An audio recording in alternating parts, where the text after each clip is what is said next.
Welcome to Victoria, Texas. The In Wheel Time gang is here. Behind the camera is Mr. Mike Mars. Standing next to me is the lovely Leslie Nikierko. Don Armstrong here, glad you could join us in Victoria.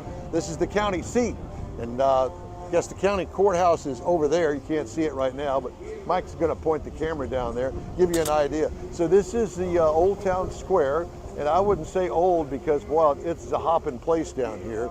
They've also built a new pavilion back over here to the right, Mr. Mars, and that's where the symphony is getting all tuned up and ready to play. We're just getting ready for the festivities down here to welcome the Hot Rod Tour of Texas, and officially things get underway at 6 o'clock.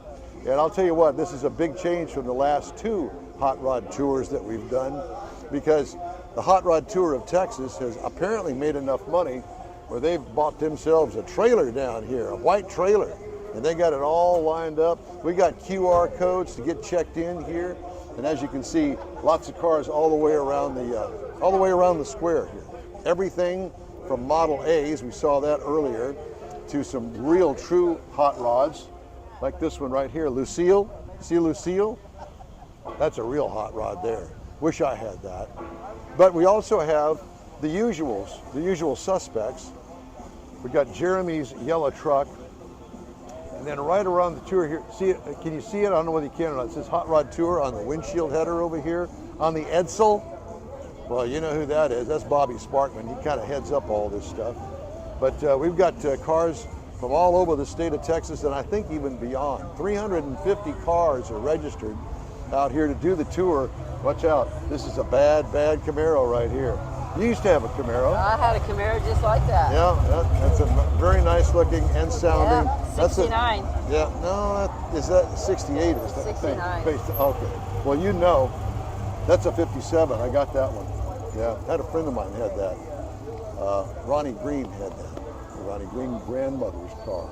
Oh. But at any rate, people are pouring in to downtown Victoria, and it's going to be a great evening. We've got the symphony, as I mentioned, and all of the restaurants and the bars around the square here, they are open for us to imbibe. And we will. And we will. We're looking forward to that. We are. This is the wine drinker, so she's going to sample some fine Victoria wine. I'll let y'all know. And based on my history of what happened last night, I don't know as if I'll be imbibing in anything. I've been suffering today, but I made it here. It's been a long process. And by the way, if you don't know where Victoria is, it's 100 miles, about an hour and a half or so, southwest of Houston, Texas. And spot on the money. We're staying, I don't know, about 5 miles outside, out there by the highway. And I think almost all the hotels are jam-packed here. Looking forward to a great event that kicks off tomorrow morning at 8 o'clock. Let's see that. What is it? Oh, here you go. Come this way, ma'am. Oh, yes. Yeah. It's got a blower in it. You can hear the wine from here. That's WHINE. Yeah. Woo! Very nice. Ladies and gentlemen, that's what we call a real hot rod, with a blower sticking out of the hood. Well, it didn't have a hood, did it? But at any rate, so the events start at 8 o'clock tomorrow morning. We actually meet up, I believe, around here somewhere, and we all pull out of here. Oh, wow. Here's another fine ride. We can sample them coming in now. You can hear them a mile away. Yes, sir. Very nice. He knows what he's doing. Don, I don't think you realize it, but I am shopping for my next car. Well, this would be the place to do it, although I don't see any for sale signs yet. I'm sure that everything is for sale if the price is right. But at any rate, we head out tomorrow, and we head up toward New Braunfels. We're going to have a stop at the Shiner Brewery for lunch, and then we end the evening in New Braunfels and the Stars and Stripes Drive-In, and we get to see Smokey and the Bandit there. And then on Saturday, we head out, and we head up toward Fredericksburg, Texas, and we party up there that night. Well, some people will. I'm probably going to try to fix the bad feeling that I have right now. But at any rate, the tour continues on Sunday. We'll stay the night there up there in Fredericksburg, and then Sunday afternoon we'll be heading back. The weather's supposed to kind of turn ugly on Sunday, so we're going to try to beat it back to Houston. But at any rate, it's a great event. This is our 3rd annual, and we're looking forward to it. And we think that you will too, because Mr. Mars is going to be shooting a lot of video, and we're going to have one of the stops. We're going to return to Samson's Performance up there outside of San Antonio. This is a beautiful 57. Nice car. Nice car. Nice. We had a trio of trucks out at the hotel. This may be one of them. I think that's one of them, yeah. Yeah, I believe it is. But at any rate, everything from late model, there's a C8 Corvette over there. I brought the C5. It's all shined up. I spent a couple hours on it this morning. That hurt. That hurt. The rain that we got in on the way here hurt worse. Yeah, it did, but that's okay. So I used Bobby Sparkman's suggestion, and that was to be sure and get some Rain-X. So I did that, squirted the windshield down, didn't have to move the wipers. Jeff Zekin and I worked on the car this past weekend. Yep, that's our friends at the hotel. Jeff Zekin and I worked on the In-Wheel Time machine this weekend. He helped, well, actually he did all the work. I just sat by and watched him do his magic. And his magic was putting a windshield header on the Corvette that you bought, Mr. Mars, that says inwheeltime.com. Turned out great. And then he also helped me fix my windshield washers on the Corvette. So all that's working. Air conditioning works. There you go. Got a little air ride suspension going on there, doesn't he? Yeah. Here's your car, Mars. What? No?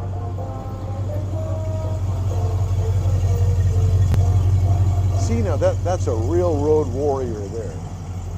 But at any rate, so cars continue to come in. And it shows, yeah. So the cars continue to come in. We're getting ready for our 6 o'clock kickoff. And in the meantime, I can hear the symphony, the Victoria Symphony warming up.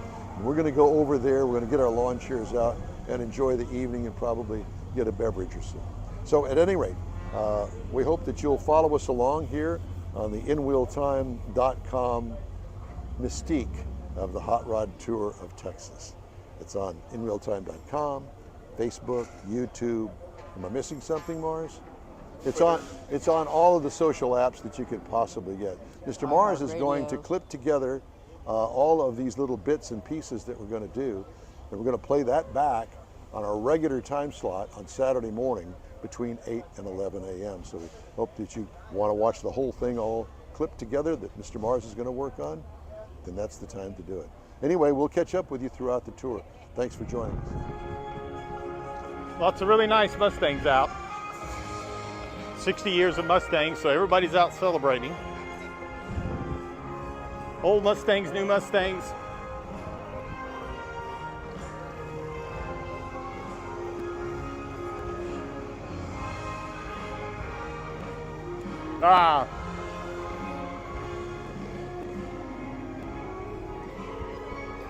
Here's a nice C5 Corvette. Hard to tell whose that is. Oh wait, could this be the Don Armstrong?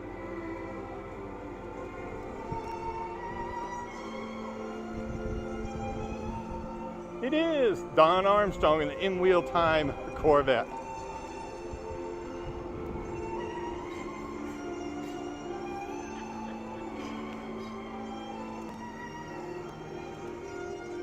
It's Texas, of course. We got lots of trucks too. GT350. Oh, the story I had. Once upon a time, the one that really got away.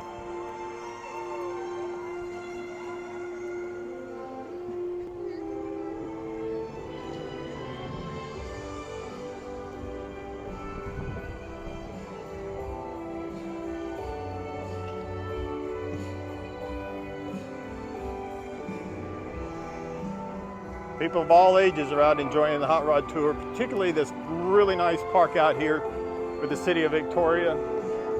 The orchestra, some high school bands playing as part of the 200-year anniversary celebration for the city. And I think it's the 60-year anniversary of the symphony here in town. So lots of things going on. Works out great timing that they decided to work with the Hot Rod Tour of Texas. Very much a family event, easy access, a few people out here. But Pro-Am Auto Accessories has been serving Houston's auto enthusiasts since 1984, providing world-class products for sports cars, European sedans, and American muscle. Pro-Am is known as the place to go to find exclusive and hard-to-find parts and accessories. Pro-Am is one of the very first distributors in the USA for brands such as Recaro, Redline, Momo, Corbo, and Simpson. Located in the heart of Houston's premier retail and service corridor, the Galleria area, Pro-Am's walk-in storefront includes an 8,000 square foot warehouse, showroom, and installation bays. Pro-Am not only sells parts and accessories, but also offers installation and service. Pro-Am is now reaching a worldwide audience through Pro-Am.com, taking its local reputation to the rest of the world. At Pro-Am Auto, you'll be dealing with a small group of professionals who truly want to help you with your automotive needs. If you don't see what you're looking for on the website, call and Pro-Am will lend you a hand. Pro-Am Auto, 6125 Richmond at Green Ridge in Houston's Galleria area. Call them at 713-781-7755. Want to feel good about something special you did for someone special? In Wheel Time and the original Lupi Tortilla group of Tex-Mex restaurants have joined together to help a very worthy cause, God's Garage, a Christian-based 501c3 charity. We know there are lots of places and organizations out there where you can donate a car, truck, or SUV, but we're asking you, our car enthusiast family, to consider donating to God's Garage. Visit godsgarage.org and learn about its mission, the women that have been helped, how each one is screened, and about their Restore You program. A car donation is an easy way to make a difference in the lives of others. God's Garage needs good operating vehicles, but will take all types in working and non-working condition.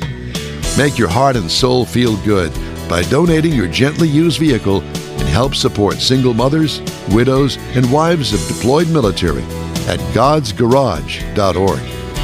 Saturday and Sunday, May 4th and 5th, you're invited to enjoy the 28th annual Keels and Wheels Concours d'Elegance. See the largest collection of classic cars and boats in the U.S. on display at the beautiful Lakewood Yacht Club in Seabrook, Texas. This year's Keels and Wheels features 60 years of Ford Mustangs and Donzi boats. There's plenty of free parking and discount tickets are available online at keels-wheels.com. It's Keels and Wheels, Saturday and Sunday, May 4th and 5th at the Lakewood Yacht Club in Seabrook. In Wheel Time will be there too. We'll see you there. Hey, good afternoon.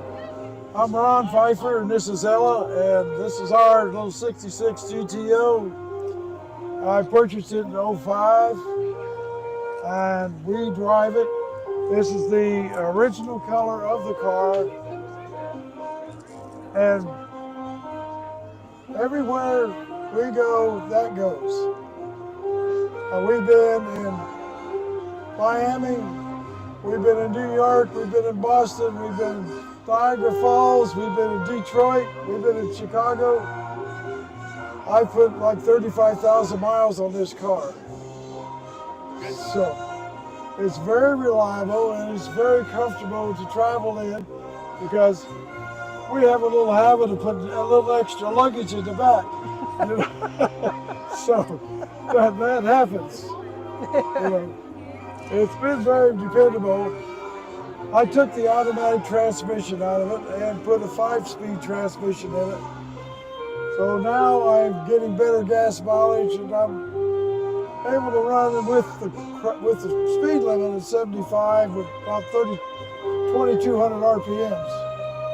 So I did add the Tri-Power to it. And the Tri-Power has been good. That's what was standard in 66, and this is a 66 Tri-Power on there. The 65s and 64s were smaller carburetors. This has the larger carburetor motor. The motor's been rebuilt. It's a 400. It's an all-roller motor. And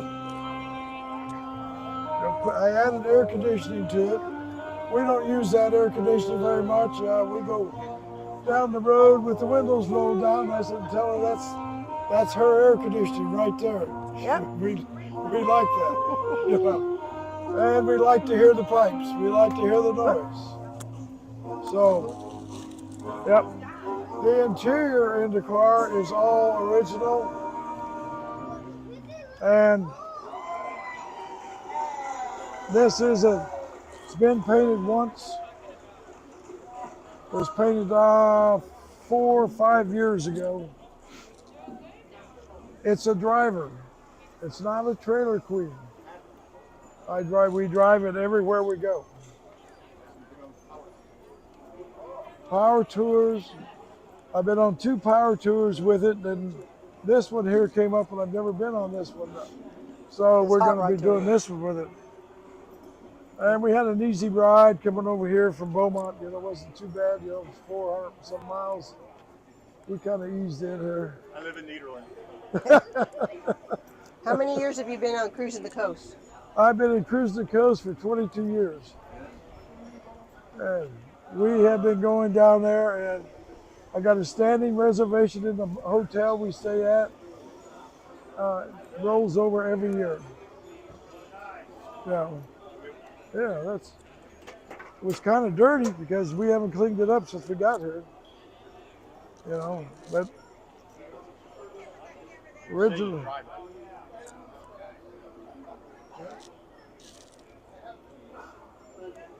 Yep. So. Do you take the top down? Yes. We usually ride with the top down in the evenings. Yeah, like this. This is an evening to put the top down. Yeah. Nice and cool. Yeah, last year cruising the coast, we never put the top up. It was like 76 or 78 outside. We kept the top down all the time. So does she drive it? No. I have a 1968 Ford Mustang. Where's it?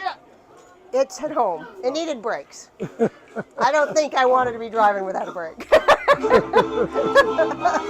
As fast as I drive, I'd have to slow down way ahead of time. So, yes, we are car people, period.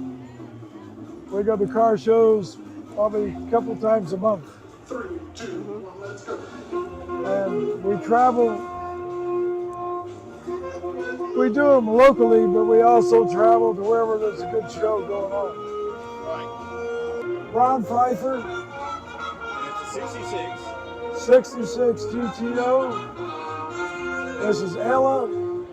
And hey, this is our car, and this is what we like.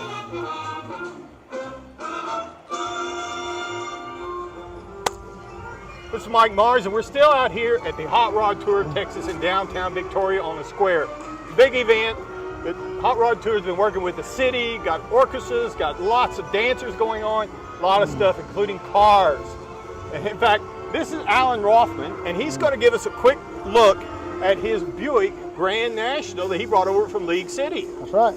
All right, tell us about this car. Okay, well, this is it's a 1987 Buick Grand National.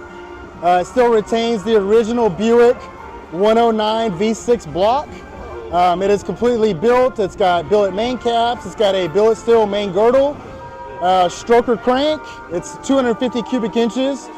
It has a set of ported TA Performance SE heads. They've been fully ported by Champion. It's got a Champion race intake that's been fully ported. It's got a 6766 precision dual ball bearing turbo. The car runs on E85. It's got an ECU GN. Okay, so it's got a 6766 precision dual ball bearing turbo, TA Performance headers, and basically the car runs on E85. It's got a flex fuel sensor, so it can run on 93 octane and meth or E85. It's controlled by an ECU GN engine control unit, and the car makes right at 700 rear wheel horsepower on E85. And this is the V6. This is the V6, yes sir. The car has ran 992 at 137.6 in the quarter mile. In a quarter? In the quarter mile, yes sir. Yeehaw. And the car runs 6 O's consistently on the draggy on the 60 to 130. whenever we have our weld wheels and tire, the drag pack on it. And the car's pretty consistent. Still retains the 200R4 transmission. It's got a custom converter. The transmission was built by Vince Janis out of Akron, Ohio. It's a full billet transmission. It's got everything you can put in a 200R4 to keep it alive. It's got a Circle D lockup converter in it. Let me open it up. Let's take a look.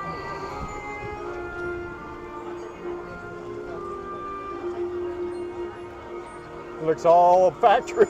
All factory except for the dash. I do have a fully digital dash display in it that runs off of my ECU, so it gives me all the pertinent data. Well, for you running like that, you're gonna need it. Yeah, I can power it up for you if you want. It'll take just a couple seconds for it to power up. Never turn down listening to a hot rod. Takes about 30 seconds for the dash to power up. Anyway, it's got the original 10-bolt, 8.5-inch rear end. It's been fully built.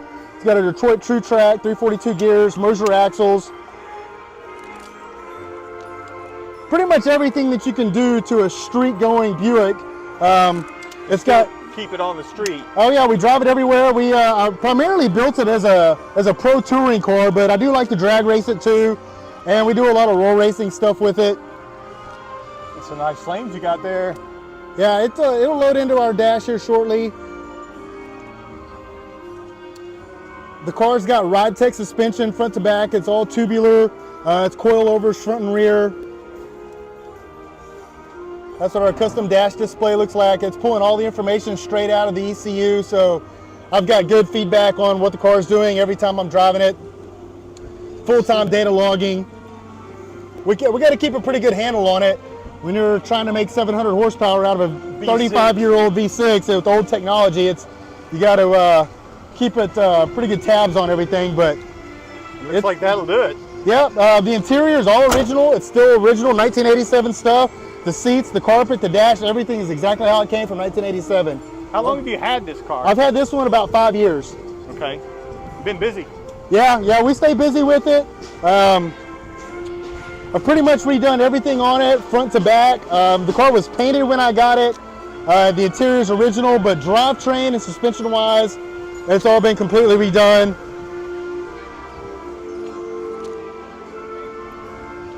Car's lowered 2 inches all the way around on the Ride-Tech coilovers. Yeah, you can see on the tires. I thought maybe it was the tires originally, but Yeah. it looks good like that. Car handles really well, drives really well. And then we can slap the race wheels and tires on it, go to the track and bust off nines, and then turn around and drive it home. That is the great thing about it. No putting it on the trailer and having to do all that. All the accessories work. Factory AC still works. It's actually still on R12 Freon even. Yeah, AC blows ice cold. Got a pretty killer stereo system in it. Pretty much everything you need for a pro touring car that you can still drag race and roll race and do pretty much whatever you want to do with it. Wow.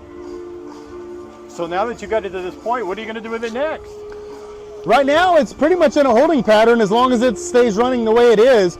I do have a TA Performance aluminum dart and sleeve race block in my hands that we're going to be building for the future. And that one will receive a Sonny Bryant crank. Same heads, we'll put a bigger turbo on it. We'll probably shoot to make about 900 rear wheel with that combination and still stay just as drivable as this 700 rear wheel combination is.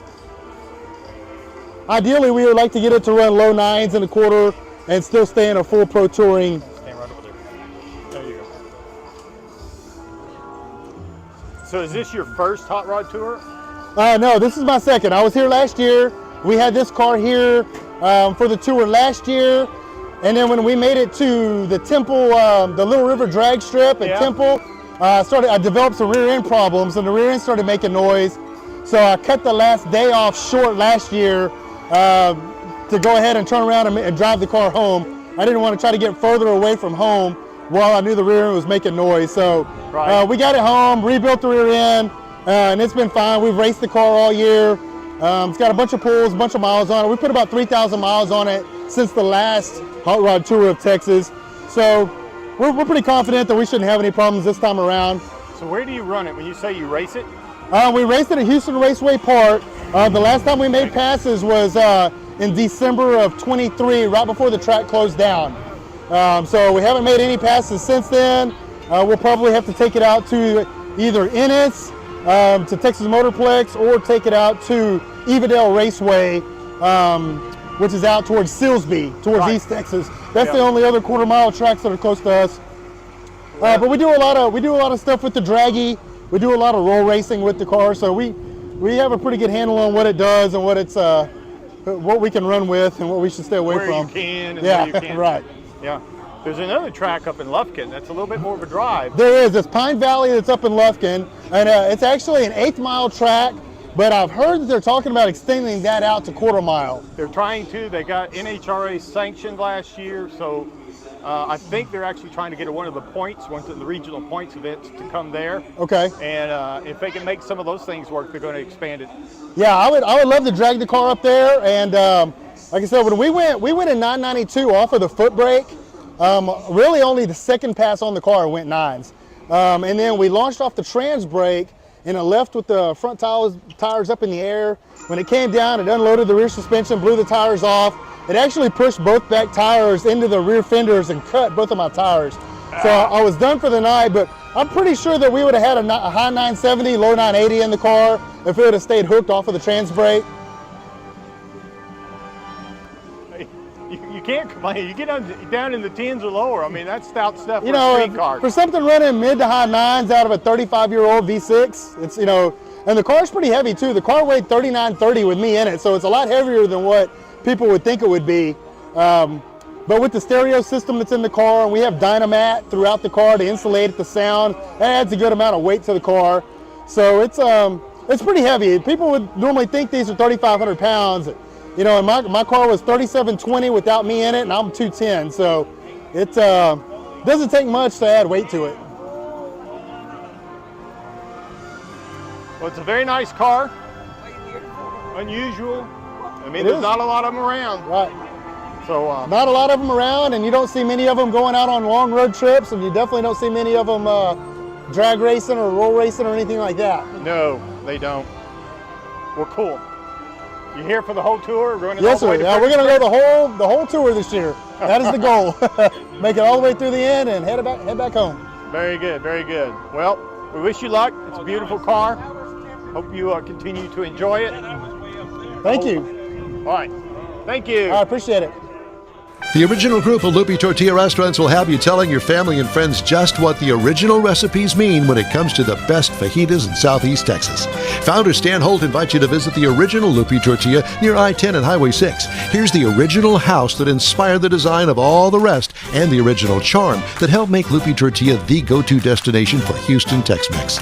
Speaking of original, nothing can compete with the original lime pepper marinade that everyone will agree makes Lupi Tortilla award-winning beef fajitas the best anywhere. Lupi Tortilla Katy is another location that gives you the same quality and service Houstonians have come to expect at Lupi's. It's located just off I-10 and the Grand Parkway at Kingsland Boulevard in Katy.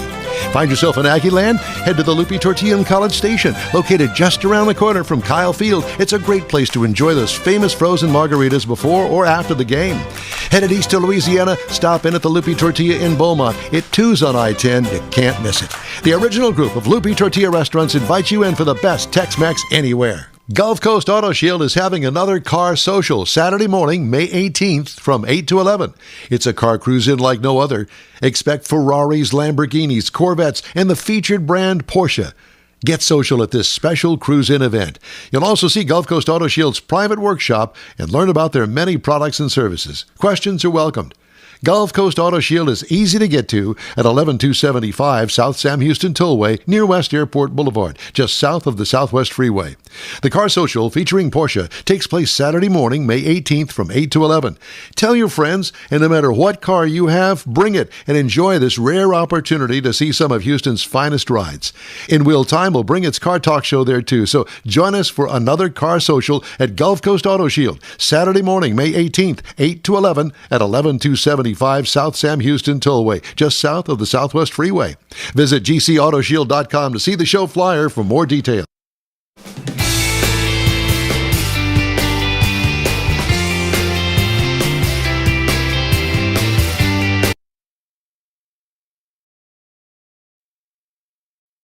Welcome to another In Wheel Time podcast, a 30-minute mini version of the In Wheel Time car show that airs live every Saturday morning, 8 to 11 a.m. Central. Shield.com. From the world-famous Sugar Shack Studios outside Houston, Texas, this is the In Wheel Time Car Talk Show. It's a bonus look-see, a walk-around of the all-new Ineos. Hope I'm pronouncing that right, with Andy and Mercedes Lilienthal. Yeah. Plus, we'll get you caught up on the stories making automotive news headlines this week. Howdy, along with Mike Out of This World Mars. We always need more Jeff Zekin. I'm Don Armstrong. Glad that you could join us. All right, let's get up to the north. I assume the Northwest. Mm-hmm. That's where they usually live, but I don't know where this Ineos dealership is. Andy and Mercedes Lilienthal, good morning. How are you guys? Look at you. Look at that. Good morning. We're in a different place right now. Where are you? We are at Ron Tonkin Gran Turismo in Wilsonville, Oregon, which is the Ineos dealership for the area. Wow. Well, that's a fancy dealership there. I like it. All right. So did I pronounce it right? Ineos? Yes. Ineos Grenadier is the name of the vehicle. Ineos Automotive is the name of the manufacturer. Okay. Well, I'm a little bit paranoid because, I really messed up your vehicle when we first met. And I gave it a name that really wasn't appropriate for children under, 20. So I wanted to make sure that I got it right. That's what I thought that it was. So we want to do the walk around. We want to see what it is. This is a brand new manufacturer. Where are they headquartered? So they're headquartered in the UK. The vehicle itself is manufactured in Hambach, France, which is right on the border of Germany and France. Okay. And is this their very first vehicle? It is, yes. Okay. And what about the MSRP of this? Is it an SUV? I can't tell. Yeah, it is an SUV. It's a body on frame, solid front rear axle. This model, the Trial Master, is triple locked front, center, and rear differential lockers. It's very, very capable off-road. It is a four-door SUV with a barn door style rear door configuration. So is it kind of competing against the Land Rover? The whole impetus behind this vehicle was the owner, Sir Jim Radcliffe, wanted basically to make a new Defender, so he decided to. And this is his interpretation of that vehicle. Interesting. And the Trial is the most ruggedized version of it, and the MSRP here in the U.S. starts, I believe, depending on how you configure it, around $79,000 USD. I got you. So it really does compete head-to-head with Land Rover's counterpart to that. Yes. Yeah, interesting. Now, is this an electric vehicle? No, not yet. So this vehicle is powered by a 3-liter inline-6 BMW power plant. It's a turbocharged twin-scroll turbo. It's an engine that is proven by BMW. It's actually the same engine that's in the Toyota Supra. So it's retuned. But it is a proven power plant. It's not some brand new fangled technology. No need to reinvent the wheel. Interesting. Okay, well, that's not unusual for especially a startup manufacturer to go to an engine supplier of some sort, and I would imagine that inline 6-cylinder puts out some pretty good torque and power. Yeah, it does. The Ineos weighs just a tick under 6,000 pounds, but it does move out pretty well. I've driven it just a couple of hours, and I never felt like, come on, go. It had plenty of grunt, especially down low, which is where we wanted in that SUV. Yeah. Now, I would assume that it's geared right as well. Is it an automatic transmission or is it a manual or both? It is. It's an automatic. It's a ZF transmission. It does have a legitimate 2-speed transfer case. So the axles are 410s. They're supplied by a company called Carrero out of Italy. They make a lot of agricultural tractor axles. Like for John Deere. Again, proven company. But it's got 4 high, 4 low, and then it's got those diff lockers as well. So it's definitely going to tackle anything we need to take it on for sure. Now the lockers on the axle, do you have to get out of the vehicle to engage them, or can you do it from inside?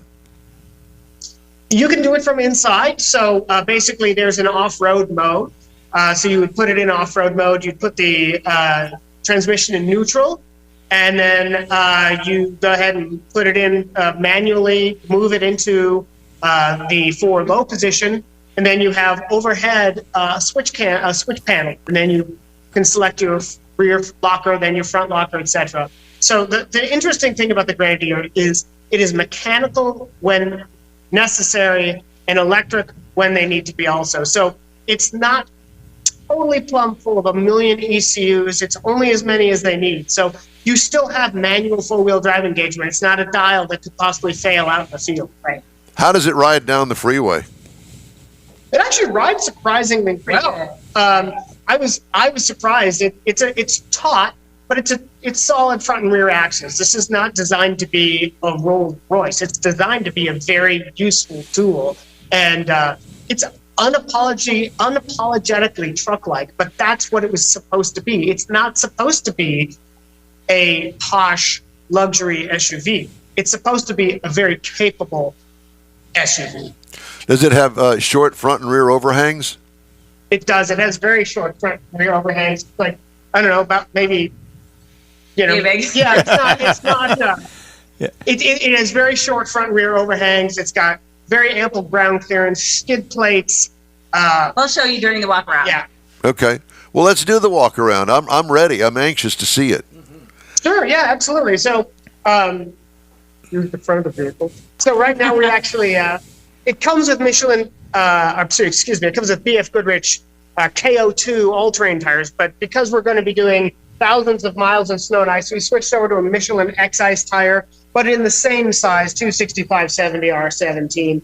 But we wanted the maximum winter traction possible. So, but you can see on the side here, they have this T-track, and you can actually mount accessories, shovels, anything like that you'd want on the outside, cases, so on and so forth. So it's got this utilitarian aspect to it. When you open the doors, it's not Corinthian leather here. It is more functional, and it's comfortable though, by far, more comfortable than I expected it to be. So your center gauge, your gauges are in the center on the LCD screen there, and then you can see perhaps it's a little dark there, but you can see it's you've got your automatic shifter out of a BMW, and then your transfer case as well. You can see also the switch gear is very sort of utilitarian. It's very purpose built, and it's up there where you can reach it easy. It looks to me, Yeah. you guys, that the dash is a little bit lower than it would be in a normal vehicle. Is it just a vision that I'm seeing, or is it really that way? No, it is a little bit lower, but the nice thing about it is, sort of like some of the older Land Rovers, is it's low, so you have a nice field of vision. I can see the front of the vehicle in the corners. So when you are off-roading or in a challenging situation, you can see your corners. And I've been in off-road vehicles before where you can't see anything, and you have to rely on your spotter to tell you where to go all the time because you can't see diddly because the windshield's this big. I really like the idea of having that track along the side so you can mount your shovels or whatever else that you've got to take with you. Yeah, it's standard T-track. So we'll open the back door here real quick. And we have the seat covers on here. These are a nice, real sturdy seat cover. But we've got a 120-volt outlet in the back, and then USB as well. So we'll have plenty of places to plug in. I know it's a little dark. But and then there's a couple of things up on the ceiling here. You've got your grab handle, but you also have some sort of proprietary mounts. But the rear is really interesting. So it comes with this. We have this ladder so we can get up on the roof. We're carrying 10 gallons of fuel up there. So we don't run out of fuel, or I'm less worried about us, but other people sometimes will run out of fuel, and we're going to carry 10 gallons of fuel with us up there. So you can see this is like an 80-20, 70-30. I'm not exactly sure the ratio, but you can see how this opens like barn door. We've got some of our recovery gear from Factory 55 in here. And you may be wondering why there's coolant in here. Well, the fact of the matter is when we're going up to an area that can sometimes see 60 below zero, we decided to swap the coolant mix out for a little bit colder mix. So from the factory, it's about 36 below zero Fahrenheit. With the mixer we're putting in, we're going to be good below 60 degrees Fahrenheit, and that's an ambient temperature, not a wind chill. But you can see here too, by the way. So we've got more T-track back here, and this is going to be absolutely great for us. So you can just push these little, or you pull them. I'm not even sure. You push them down. You can move them around. Well, you can. We haven't used them yet. Yeah, you could lock things in. Yeah. Yeah. So we're gonna have these. We've got And up above too, right here. and there are tie down points Tie-down points. here as well. And they're load rated too. They're not just the real lightweight ones. Yeah, They're well- heavy duty ones. Yeah, what she said. So Andy, are you going to utilize those the exterior tracks for any of your gear? Will you utilize those? We probably won't. So being the temperatures and whatnot that it's going to be, that stuff's going to get completely covered in snow and ice and salt Gotcha. and all that stuff. So we'll have plenty of room here. So plus which we have this roof rack. So this is a Rhino rack that came from the company. It's from Ineos, I should say. They partner with Rhino Rack. So this is a full length roof rack. We've got our Max Tracks up there. We'll have our 10 gallons of fuel, and that's also a Rhino Rack double jerry can holder. So we'll be utilizing the rack and then the interior tie down point. So does Ineos do they actually have an accessory package that you can buy, or accessories that will fit this thing? Absolutely. So that Rhino rack is one of the accessories. You've got, for instance, we have rock sliders on this one. The rock sliders are another factory accessory. If you don't want rock sliders, they offer running boards or steps. So those are more accessories. They have a whole host of other accessories, and then of course you can order these as you choose. Like this one has the snorkel on the front. We've got the roof rack, which was an accessory. We added the Max Tracks and the Rhino Rack fuel cans, the Rhino Rack fuel can holder. So, and this is of course the snorkel here that goes down into the air box. So that's going to help keep some clean air. And it's great that it's kind of rear facing. There were some people on the 2020 Alcan who had snorkels, and when they opened their air box, it was basically a snowball in there. Wow. So is that the actual vehicle then that you'll be using? This is the actual vehicle. We're one step away from being ready. The only thing we need to do is put our decals on it. So, but we're gonna switch around here. I'll let Mercedes do some talking. We'll let Michael send you some in-wheel time decals. Oh, great. Great, yeah. We know where they'll probably go onto the luggage. Yeah, so we do. You've talked a couple of times. We haven't really talked and explained exactly what you're going to do with this vehicle. So we need to touch on that real quick. That's perfect timing. So Andy's the driver, as you pretty much guessed, and I'm the co-driver, the navigator. So the Alcan 5000. Actually, this is a perfect segue. Thanks, guys. So the Alcan 5000 rally is in its 40th year iteration. And this year, it is going, it's basically a 10-day time, speed, distance rally. And over those 10 days, we travel over 5,000 miles. Oh, my gosh. We're going to put a picture of the map up here on the screen real quick so that people can understand. I mean, 5,000 miles, 5,000 miles, but look at the map and see where it goes. Exactly. So we start near Seattle, and we basically go all the way due north, all through British Columbia. So we start from Kirkland to Yellowknife, to Whitehorse, optional route all the way up to Coldfoot, Alaska, down to Valdez, and we finish in Anchorage through Fairbanks. Oh my gosh. Think about that for a second. Yeah, Ice and snow, you have to be comfortable driving on the snow. Hence why Michelin X-Ice tires are going to be extremely instrumental in this journey. So I want to know, do you have a new snow parka? We do. We do. Because I imagine the fashionista that you are, you probably made a little stop somewhere at Saks Fifth Avenue or something to get your parka. My version is buying one in Mountain Hardware because that's kind of my Saks Fifth Avenue. But I bought one that is $850 down, and Andy's got one that he bought actually for the 2020 rally. So we are going to be looking like the Michelin Man. Yeah, he's pretty much like Michelin Man. I was going to say Penguin, but Michelin Man, Penguin, same thing. So when does this thing start?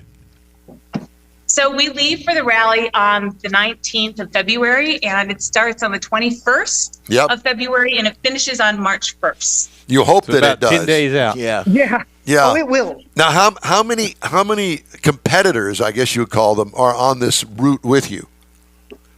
So I believe there are 40 teams. Is there 40 or 42 teams? I believe it's 40. I think they capped it at 40 teams total. In the winter rally, there are just four-wheeled vehicles. I don't think there's ever been a 6x, but there's four-wheel vehicles. So they could be rear-wheel drive, they could be all-wheel drive, 4x4s. In the summer iteration, there can be motorcycles as well, or Urals if you wanted a sidecar, and in addition to vehicles. So the Alcan 5000 Rally is like the Olympics. It has the same type of cadence. So it's the winter, then 2 years, then the summer, then 2 years, then the winter. Gotcha. Yeah, that's good. All right. Now I have to ask, with all of these competitors, I mean, what do you think your chances are of actually winning?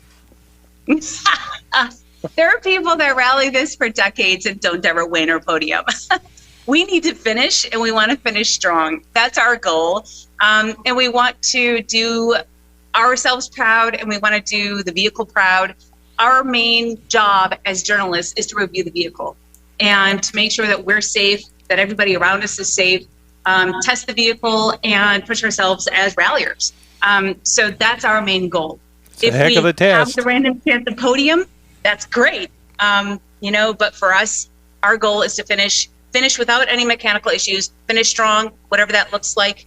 That's what the gods have in store for us. Will you be stopping at any Buc-ee's on the way? I don't think there's any Buc-ee's there. I have to ask: Are you guys? I forgot my question. No, I didn't. How can we follow you guys? So you can follow us via crankshaftculture.com or Crankshaft Culture via social media. Myself as being the co-driver, I will have time, several hundred miles of time to, when I have service, to be able to load social stories as they happen. So my plan again is to do daily reels of how things happen.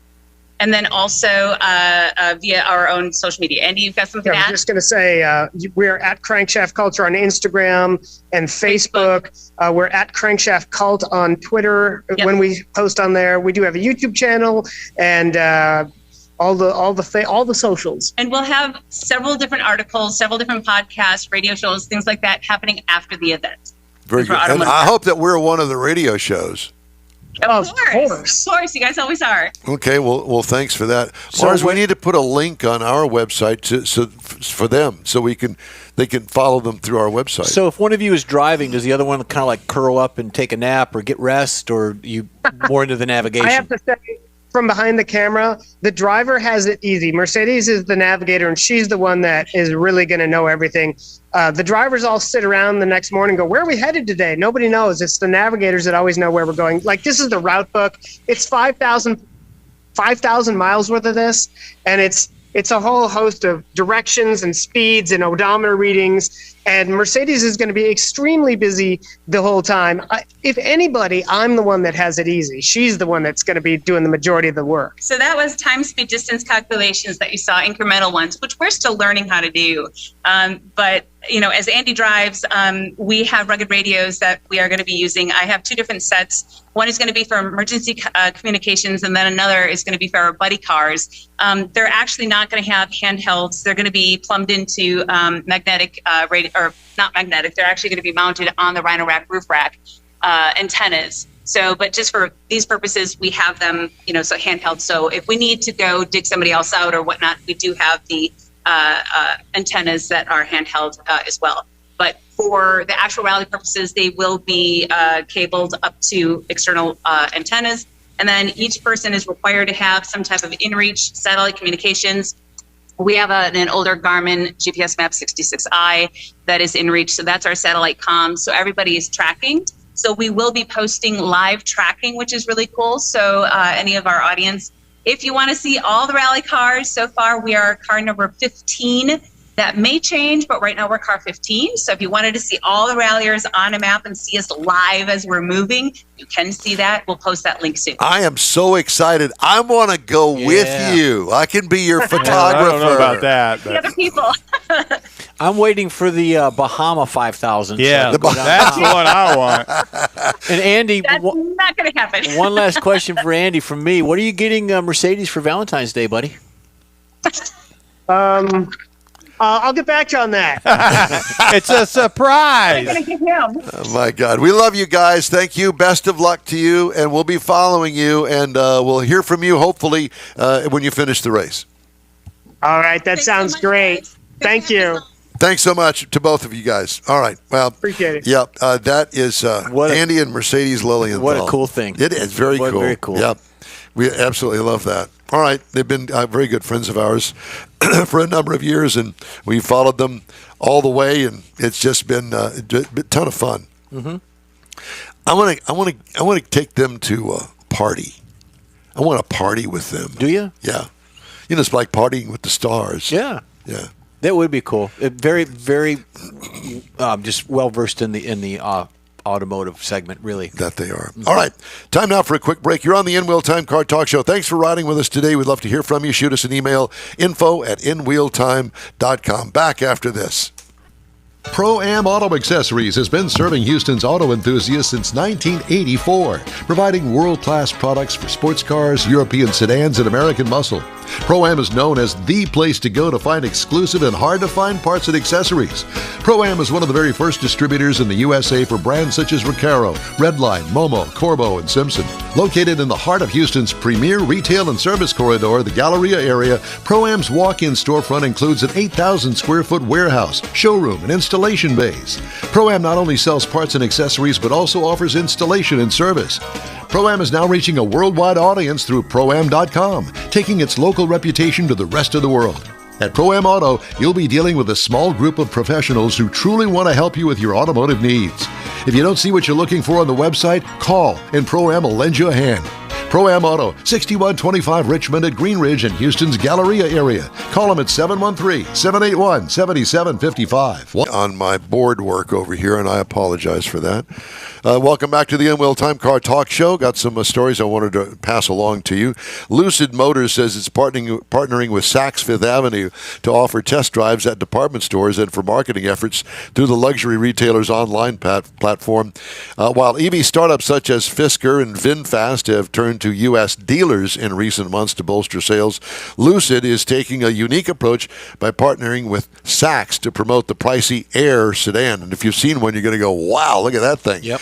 Additional elements of the collaboration include a dedicated Lucid landing page on Saks.com, content on its digital channels, and an event in the Saks Fifth Avenue store that's going to include actually the Houston, Texas location.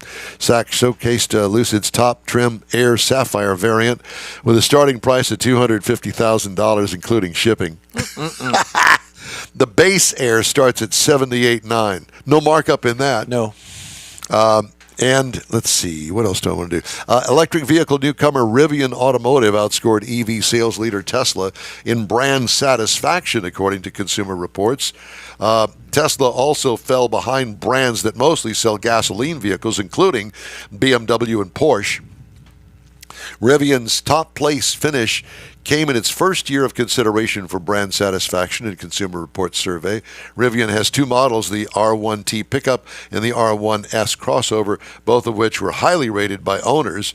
Across the U.S. auto industry, Tesla is often at the top of the list in satisfaction metrics, such as brand loyalty, but it is starting to fall behind rivals with fresher products, according to analysts.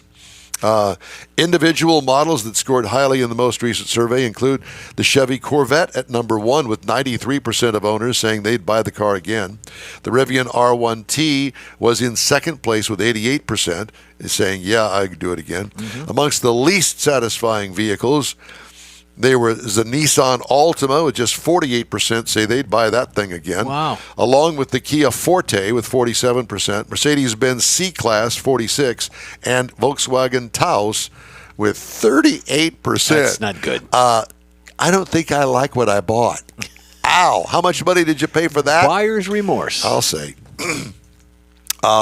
We've got another show coming up next week, and then the week after, we are going to be at Mars.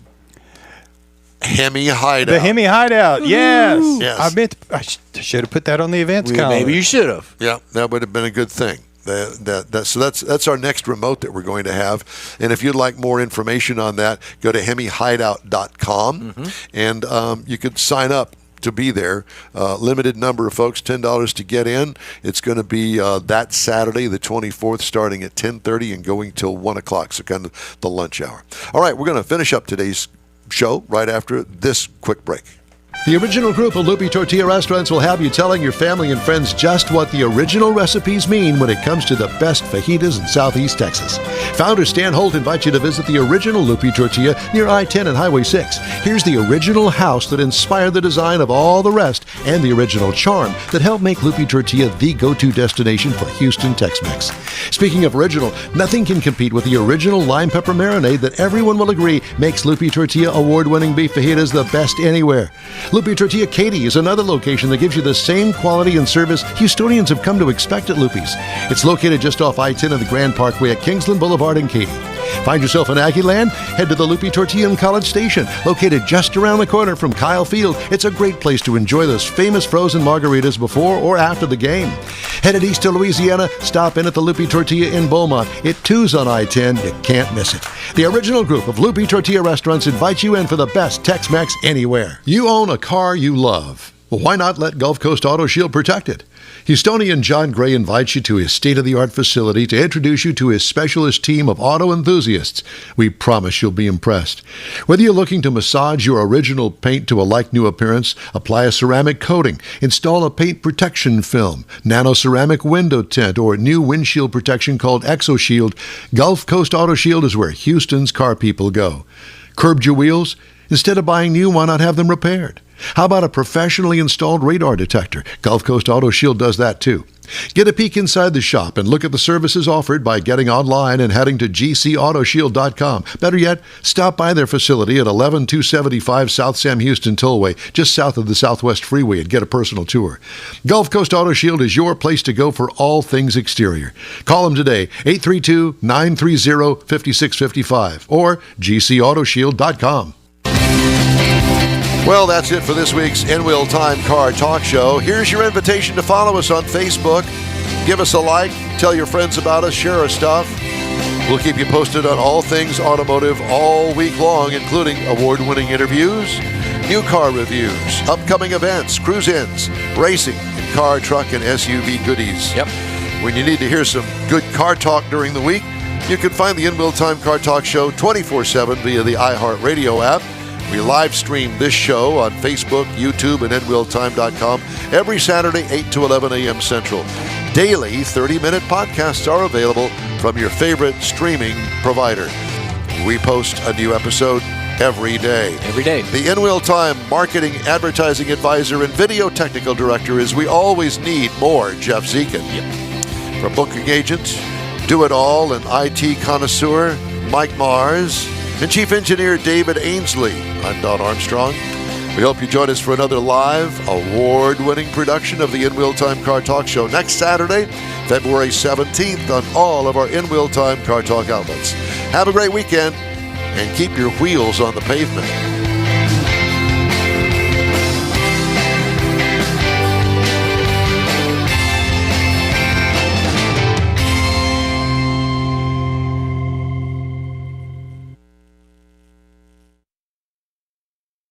That's it for this podcast episode of the In Wheel Time Car Show. I'm Don Armstrong, inviting you to join us for our live show every Saturday morning, 8 to 11 a.m. Central on Facebook, YouTube, Twitch, and our InWheelTime.com website. Podcasts are available on Apple Podcasts, Spotify, Stitcher, iHeart Podcast, Podcast Addict, TuneIn, Pandora, and Amazon Music. Keep listening, and we'll see you.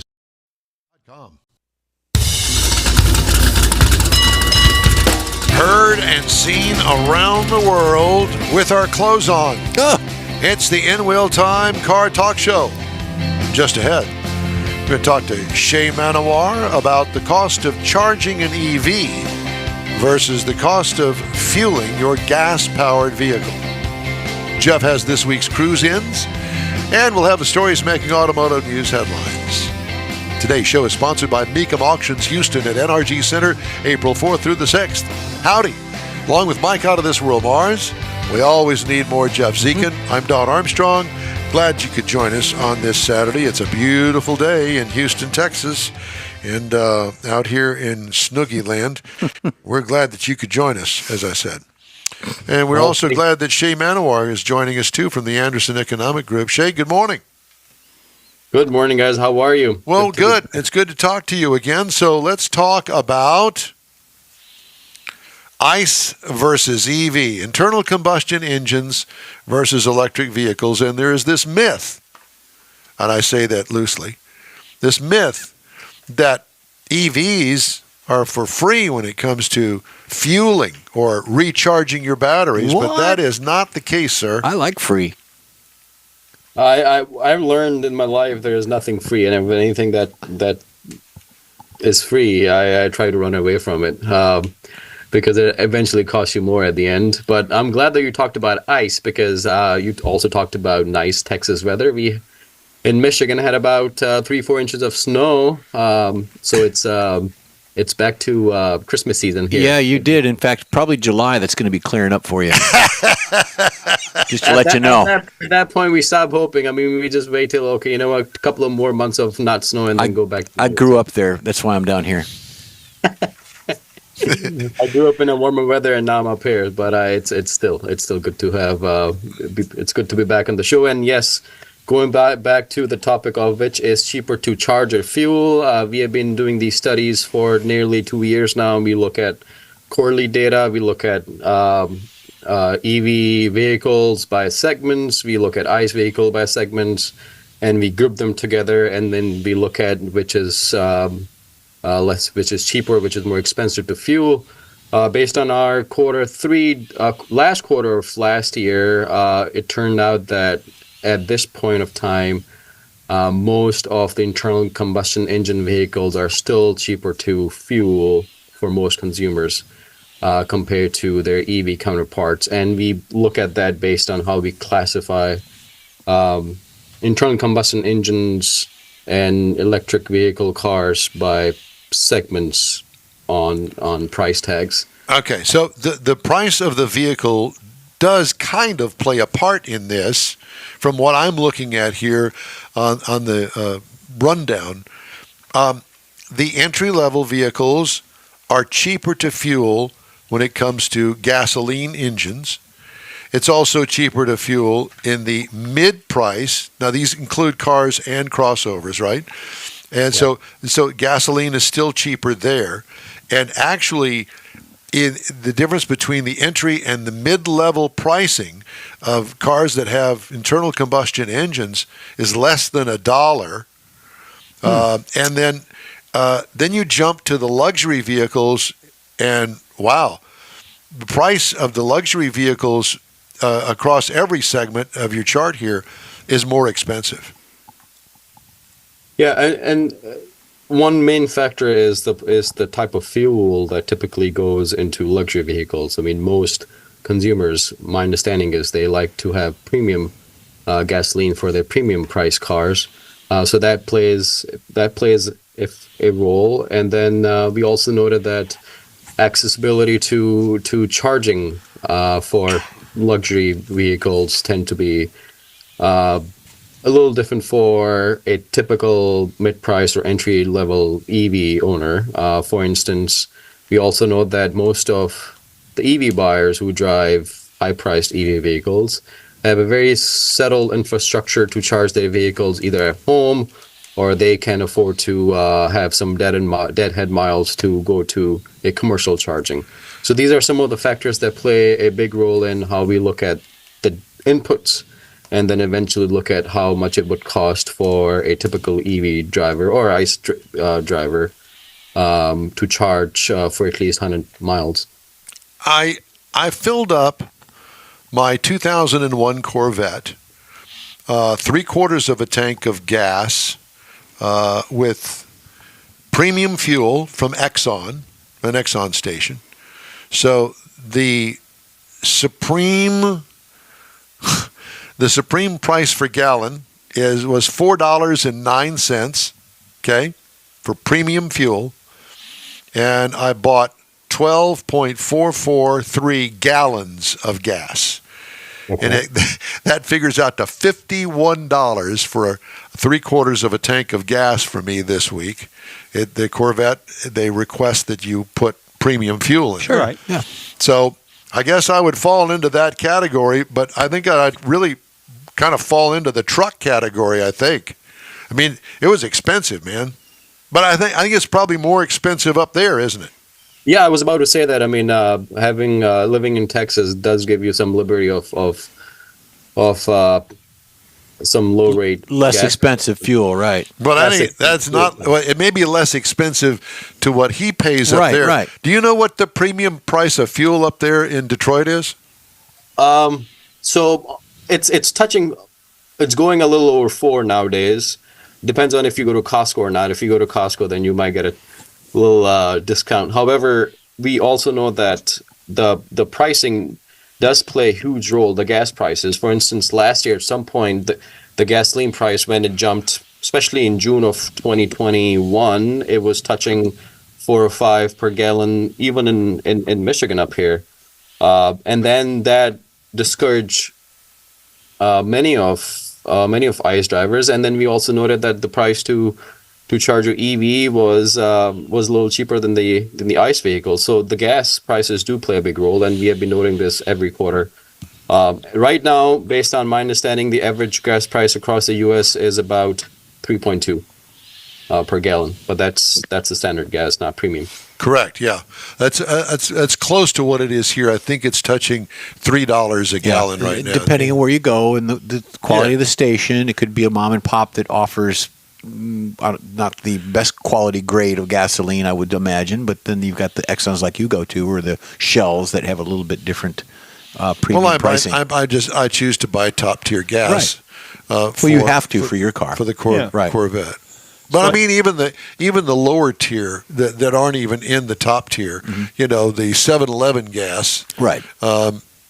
Actually, the 7-Eleven store has top tier gas. It does. It does. But you know, Don's Corner Stop, it has premium gas, but it's a lot less, and we don't know what it is. It's got a filter over the nozzle, so you don't get the stuff. That's right. You don't have to. All right, so let's talk about then the comparison with the electric vehicles, and I'm sure that you've got a similar situation up there in Detroit that we have here. I know that there are power companies, power providers here that tout the fact that you get free electricity at night. If you buy their 1 year or 2 year plan, between the hours of midnight and 6 o'clock in the morning, your electricity is free. But they've got to make that up somewhere. So it's all a juggling act, you know. And I would imagine that probably plays a price in this too, doesn't it? Yeah, and yes, it does. But then the main factor is the size or the current infrastructure that we have for EV buyers in Michigan, for instance. I can speak for Michigan. I can also speak for the town where I live in. What we have been noting is that those who might be interested in buying EV vehicles, they would purchase despite what the energy prices are looking. I mean, just because they're interested in the vehicle, despite the price hike for many EV segments. However, for mass consumers, infrastructure is such a significant factor that goes into if they decide to buy an EV or not. And one big factor is how they can place a charging setup in their home or in an apartment where they live at. And then once they know that there is a system in place, then the EV or energy prices tend to play a role in consumer psyche. So we tend to read how consumers are behaving towards EV adoption, and every time there's a news about how batteries play a part in EV cars, I mean, it either tends to discourage them or encourage them. I mean, recently we had a news. There was a news in Wall Street Journal that it was not the lithium battery that was causing problems for the new EV drivers. It was a small 12-volt battery that tends to fuel or tends to charge other components of the car, was causing issues for many new EV drivers. So the three big factors, what we have been noticing is A, the infrastructure, if there's good enough or not. At this point in time, you will find a lot more gas stations than EV charging stations. And second, the price. most of the EVs, as of right now, the average transaction price is higher than the average transaction price of a standard car. Yeah. And the third is, yes, the overall safety that is around the EV. And then all these three big factors have been playing a role in driving down the sales for most of the EV segments in the past couple of quarters. What do you drive? I recently got a Toyota Grand Highlander. Okay. And a Buick LaCrosse. So those two cars, my wife and I, depending on who's driving. And you drive a LaCrosse? I drive a LaCrosse, which is 3.6. Right. Those vehicle. Well, a friend of mine had one. Yeah. Good stuff. Yeah, I didn't know if you had an EV or not, is what I'm thinking. So we have few folks in our office who have EVs. So we do bank on their experiences. And then if we have a snowy season in Michigan, and then if you're trying to travel up north where there's any charging infrastructure placed, I would rather take my ICE vehicle than the EV. And that's how it plays in the consumer psyche. I mean, they would buy an EV, but many consumers who tend to buy EV also are typical affluent consumers. I mean, they can afford to have two vehicles in their household. One could be EV, one could be an ICE, and then they can pick between which one they want to drive if they are going for a longer distance drive. And they can afford the charging system for the home as well. And that is a big factor, because very big. Commercial charging. Yep. If you look at the chart, I mean, it's at times it's more expensive to charge cars at commercial booths, and then at times we don't have them enough. And then some of the new EPA standards you probably would have noted that was recently released by the federal government. They expect that EV share of sales to go up around 30% in the U.S. As of right now. Only 8% of the cars that were sold in the U.S. as of last quarter. Well, Shay, do you see more charging systems going in for the public, like at a restaurant or maybe a big box store? Because I do see those here in the Houston area, the markets that I go to weekly. Some of the new constructions, there's new clinics, there's new car dealerships, there's new whatever the case, but they're allowing for, and it's part of the construction of an EV section in the parking lot, be it at the side of the building, the back of the building, or wherever. But that's all being incorporated into the new builds that I see now going on here in the Houston area. That's a very good point, because we have also noted that any new construction, they are considering how they can bring in the EV charging infrastructure. So we have noted some new parking structures, for instance, here in Michigan. Right. They do have some spots for maybe a half a floor is dedicated to EV vehicles, or some big grocery stores they have. But then again, the U.S. is such a big country, and then the way the auto industry is set up, you have a franchise system, and then it's based on 3-tier. The adoption will look very different for an urban community such as Houston compared to a community here in Lansing or a mid-sized cities in other parts of the country. So it depends on what type of growth we are noticing in different parts of the country. Mm-hmm. Houston is a growing region compared to, let's just say, I would say Baltimore or Detroit. Right. The growth is still there, but it's not as humongous as compared to. Well, Houston being an energy capital of the United States and possibly the world and beyond, that this is sort of a different take because of being oil, drill, and then now you've got the electrical side of it, or the EV side of it. So that's kind of being incorporated. I think Houston's actually kind of leading in some respect on getting that built through the infrastructure, rather than just a typical city somewhere, maybe a smaller town. Maybe a smaller town in West Texas, or maybe somewhere else in the United States in the flyover country. But I see that more and more now here in Houston as well. That's a very good point, because I was in Salt Lake City a few months ago, and I did note that the infrastructure, charging infrastructure seemed robust. I mean, it was, but again, I mean, the average or typical household income in Salt Lake City is very different from a typical household income in a city like Detroit. On the other side of that, there's also gas stations being built quite frequently. From the Studio A here to my house, there's probably 3 corners that there's new gas stations going up, and that's incredible, because there's on the four corners of the street, 3 of them have gas stations. So, and they're all different brands, make sizes. Some are the, you walk in and buy stuff, and others are just the pumps. So that's kind of relating to it too. So there's growth on both the gas side and the EV side. Now, who's going to win? I don't know. If my take is the adoption's going to happen. It's a I wouldn't say it's a new technology. It's a technology that the auto industry has been testing for a number of years. People will start embracing EVs, but then you cannot just force upon EV on any individual. That's a trend we have noted in the past couple of years. As of right now, what we have noted as of last quarter sales, less than 500,000 sales presented battery electric vehicles in the U.S. I'm talking about. Do you think that is because of the charging infrastructure, or do you think it's the price of the vehicles, or the price of interest on the loans that you have to get?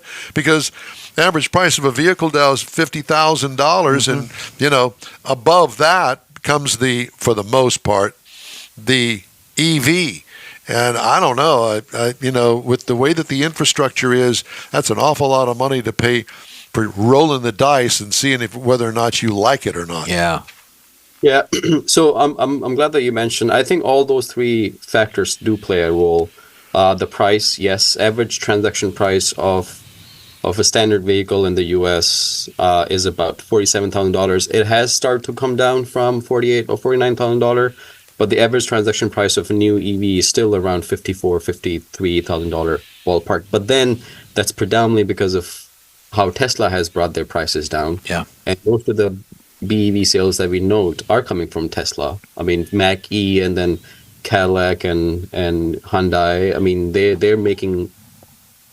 experiencing some growth in their sales, but it would be hard to catch up with Tesla in the next few years. That's my understanding. However, some of the new battery plants or that are being constructed across the country, it may play a factor. Let's just say 5 or 6 years from now, when those plants start to churn up all those batteries, and then we will see increased lineup of EV vehicles presented by each OEM. As of right now, there are not enough EVs from legacy brands in the U.S., especially the big 3. And then when they do, the big question is, are people going to like them, enjoy them, buy them, and drive them for a longer period of time, so that you tend to pass it on to the next generation, which is the EV adoption. Well, I've been a big proponent of hybrid vehicles, and I see that General Motors has kind of backed up just a little bit and said, we're not going to do away with all of the hybrids just yet. We are going to reintroduce hybrids to the mix, because I think that they realize that there is a tweener that is going to really be drawn to a vehicle like a hybrid as opposed to a full EV. Shay, it's great to talk to you. Thank you very much for joining us today. Anderson Economic Group, where can we find more information from them? You can always visit our website. However, our CEO, Patrick Anderson, he's pretty active on social media such as LinkedIn. He was recently quoted multiple times on Wall Street Journal and other publications. But I told him yesterday that I'm coming to your show. He told me to say hi to you guys, and he wants to come back next time we get an invitation. So you bet. Always an open door. Give us a call anytime you got some new news for us. Absolutely. Thank you so much, guys, and enjoy the nice warm weather. And if you need, we can send some ice. We're good. We'll send some warm temperatures. Don't forget to wear your mucklucks today. Your mucklucks. There you go. Shay, thank you again. Shay Manowar with Anderson Economic Group. All right, time now on the In Wheel Time Car Talk Show for the Cruise-In calendar. Okay, here we go. Jeffrey has that. All right, I do. There's one going on right now. This came into me late this past week, but it's going on right now. It's a cruise to Kuntz Park event. You got to meet. They were supposed to meet in Cleveland at the Brookshire Brothers in Cleveland, and then they drove out. They're going to meet up with the Wild Horse Mustang Club, which they're probably doing right about now, and then they're going to listening to this show. Yeah, and listening to the show, and they're going to go to the Picket House Cruise, so that promises to be a good event. Also today, going on in just a few moments, it's going to start at 10 a.m. till 5 p.m. It's Get Low Houston. It's at 26427 Peden Road in Magnolia, which is a bit of a cruise, but I see the weather outside's clearing up very nicely, and again, it goes to 5 p.m. So tomorrow is the Test and Tune again at Houston Motorsports Park. We'll keep saying that until they don't have it. It is from noon to 8 p.m. tomorrow. And then also tomorrow from 2 p.m. to 5 p.m. you got the Savage Sunday Exotic Car Show 2 in the Heights.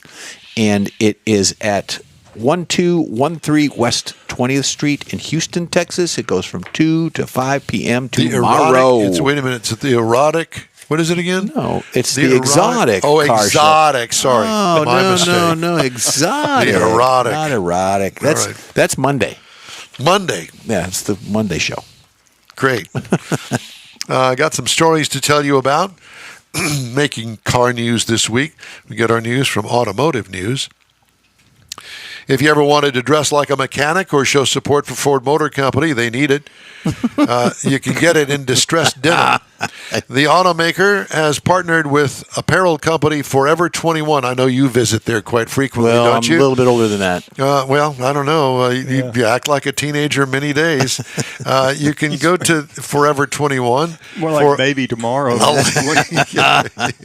the erotic show. There you go. A limited edition fashion collection that Ford said reintroduces today's generation to a bygone era of quintessential Americana that saw car culture at the forefront. Notice they said that in past tense. Yeah. Yeah. Mm-hmm. Yeah.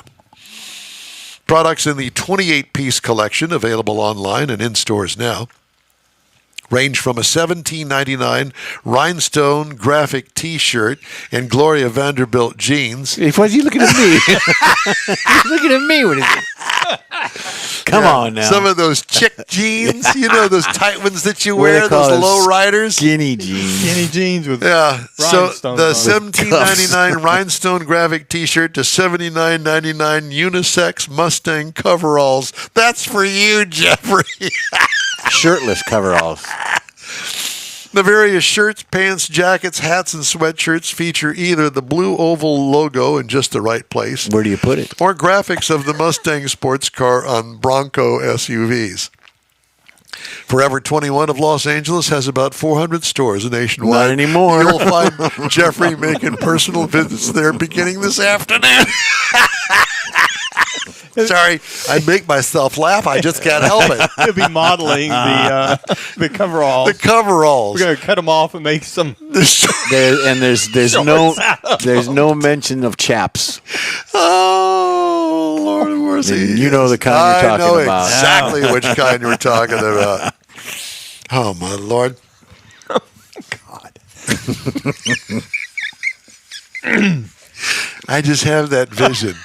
No, I don't. I do. I do. With you in some cut-off coveralls. We just lost 13 countries on the broadcast.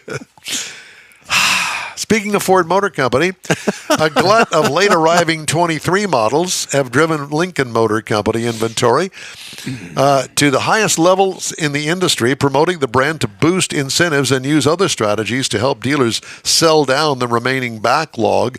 Matter of fact, I've been seeing commercials for the Lincoln Navigator, and good luck. Mm-hmm. Lincoln had more than 4 months' worth of inventory at the end of February, more than any other brand outside of those owned by Stellantis, according to Cox Automotive. About 1/3 of its unsold vehicles were from the previous model year. Go buy an old car. Yeah. Company data shows that Lincoln's February gross stock of 33,000 vehicles was nearly triple that of a year earlier. Officials pinned the high levels on a confluence of factors. That's a confluence, like they have on a river. Yep. Including a continued normalization of supply. after years of shortages. A months-long stop sale on the Aviator for a defective rear-view camera system, coupled with a 26-day UAW strike at the Chicago plant, where it's built. Boo-hoo. It delayed shipments to the dealers until late in the year. A later-than-expected launch of the freshened Corsair over software issues in early 23 also played a role. It's actually a good-looking vehicle. Among the deals available to Lincoln buyers, according to a gentleman named Poulos, I guess it's a dealership here in Houston. Well, he owns West Point Lincoln. He said 0.9% interest for 60 months on the 2023 Nautilus and the 2.9% for 60 months on 2023 Aviators. Poulos, who owns West Point Lincoln in Houston, said 2023 models accounted for roughly 40% of his February sales and that he expected to be sold out of them by the end of May. Hurry on over to your local Lincoln dealer today. Just thought I'd bring that up. And Ferrari was accused in a U.S. lawsuit of failing to fix a dangerous safety defect with the brakes in some of its sports cars, despite issuing multiple recalls. Recalls were no more than an interim corrective measure for one of the identified brake problems, leaving thousands of Ferrari drivers in unsafe vehicles, according to the proposed class action suit filed Monday in the U.S. District Court in San Diego. California resident Ilya Nechev, not a local, claims that his 2010 Ferrari 458 Italia, which he bought in 2020, had brake issues from the day he got it and would experience partial or total loss of braking capability. Yikes! Ferrari is accused of not notifying customers of the full extent of the brake defect, which Nechev says could only be fixed by replacing the master cylinder. Instead, the company continued to sell or benefit from the sale of thousands of cars containing this life-threatening defect, according to the complaint. So you own a Ferrari, you need to fix it. All right. It's number 3. All right. That would be, Number 3 brake. Number 3. Oh, okay. Well, time now for a quick break here. It's not going to be too quick, but we'll be right back on the In-Wheel Time Car Talk Show after this. Pro-Am Auto Accessories has been serving Houston's auto enthusiasts since 1984, providing world-class products for sports cars, European sedans, and American muscle. Pro-Am is known as the place to go to find exclusive and hard-to-find parts and accessories. Pro-Am is one of the very first distributors in the USA for brands such as Recaro, Redline, Momo, Corbo, and Simpson. Located in the heart of Houston's premier retail and service corridor, the Galleria area, Pro-Am's walk-in storefront includes an 8,000 square foot warehouse, showroom, and installation bays. Pro-Am not only sells parts and accessories, but also offers installation and service. Pro-Am is now reaching a worldwide audience through Pro-Am.com, taking its local reputation to the rest of the world. At Pro-Am Auto, you'll be dealing with a small group of professionals who truly want to help you with your automotive needs. If you don't see what you're looking for on the website, call and Pro-Am will lend you a hand. Pro-Am Auto, 6125 Richmond at Green. Hey, I wanted to remind everybody that coming up in just a couple of minutes, we're going to have John Craman from Mecum Auction Houston, and he'll be talking about the big event coming your way in a couple of weeks, actually less than 2 weeks. And it's always great to talk to him because he has insight on automotive that you don't get from anywhere else. But we're going to talk to him after another quick break. Stay with us. The original group of Lupi Tortilla Restaurants will have you telling your family and friends just what the original recipes mean when it comes to the best fajitas in Southeast Texas. Founder Stan Holt invites you to visit the original Lupi Tortilla near I-10 and Highway 6. Here's the original house that inspired the design of all the rest and the original charm that helped make Lupi Tortilla the go-to destination for Houston Tex-Mex. Speaking of original, nothing can compete with the original lime pepper marinade that everyone will agree makes Lupi Tortilla award-winning beef fajitas the best anywhere. Lupi Tortilla Katy is another location that gives you the same quality and service Houstonians have come to expect at Lupi's. It's located just off I-10 and the Grand Parkway at Kingsland Boulevard in Katy. Find yourself in Aggie Land? Head to the Lupi Tortilla in College Station, located just around the corner from Kyle Field. It's a great place to enjoy those famous frozen margaritas before or after the game. Headed east to Louisiana, stop in at the Lupi Tortilla in Beaumont. It too's on I-10. You can't miss it. The original group of Lupi Tortilla restaurants invites you in for the best Tex-Mex anywhere. You own a car you love. Well, why not let Gulf Coast Auto Shield protect it? Houstonian John Gray invites you to his state-of-the-art facility to introduce you to his specialist team of auto enthusiasts. We promise you'll be impressed.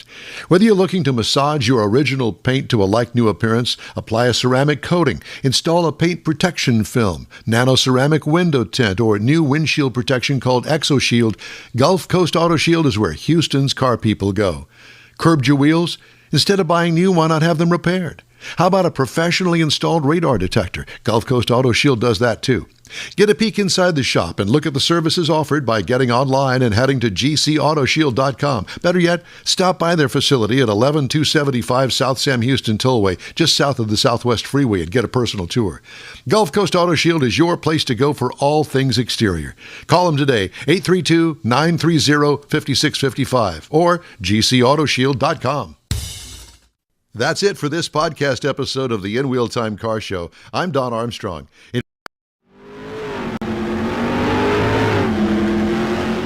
Time now for this hour's car review. I drove the 2024 Nissan Frontier. It comes in these trim levels: S, SV, Pro X, SL, and Pro 4X. I drove the Pro 4X Crew Cab 4x4 automatic V6. This is considered by your U.S. government a standard pickup truck. Now, in our world, it's either a compact or a midsize, depending on your nomenclature for such a thing. I particularly gravitate toward this size pickup truck. Comes in 2 cabs and 2 beds that are available. Seats up to 5, including the driver. Exterior changes from last model year. This was all new design in 2022. Now, what is really cool this year, they offer a hard body appearance package. It offers that 80s and 90s hard body Nissan Frontier look styling. about it. And it's really cool. Exterior features for this particular model that I had: sharp-looking front fascia with high-mounted squinty headlights, blacked out grille with integrated skid plate, black wheel opening extensions, body-colored rear bumper adds to the upscale look. That is, body-colored. In other words, they painted it. What I like, the overall body design gets high marks. Lower red front tow hooks are included. What could use improvement? Smaller wheels and bigger, fatter tires. That's what I would do. It's your choice.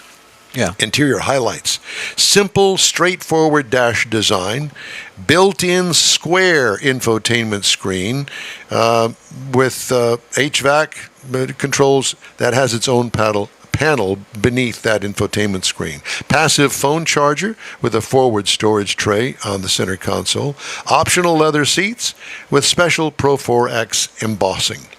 What I liked: simple, easy-to-use controls. What could use improvement? Hard seating surface and lots of plastic paneling that could use improvement. But remember, this is an off-roader, so they like to make these things in the off-road way, which is like, put the hose in there and wash it out. Heavily weighted steering. It's an issue. It's the first thing I noticed. You may like heavily weighted steering. I think it's just a little bit too much. That's me. In other words, it's almost as if it's a cross between power steering and no power steering, manual steering. 3.8-liter V6 turns out 310 horsepower, 281 pound-feet of torque. Shift-on-the-fly four-wheel drive system, 2-speed transfer case, 9-speed automatic transmission.